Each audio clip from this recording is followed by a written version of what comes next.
how to unblock people on X. Hey everyone, welcome back to the channel. In today's video, I'll show you how to unblock people on X. So now, without further ado, let's get started. So here, first thing first, open the X app on your phone.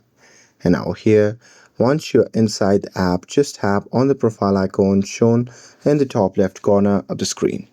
And now here, from the pop-up menu that appears, you can just scroll down and tap on Settings and Support.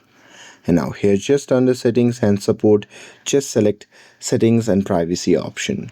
And now here, once you're inside the Settings section, you simply have to scroll down and select Privacy and Safety.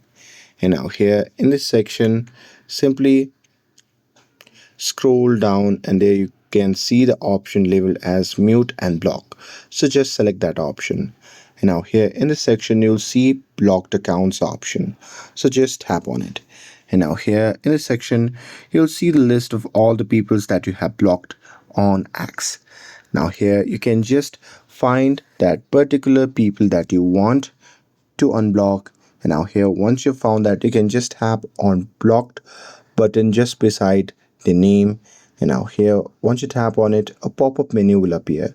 In that menu, just tap on unblock, and once you do it, that particular person will be unblocked from X. And that's it. With this, if you found this video helpful, then don't forget to like, share, and subscribe to get updated for more videos. Thanks for watching, and I'll see you in the next video.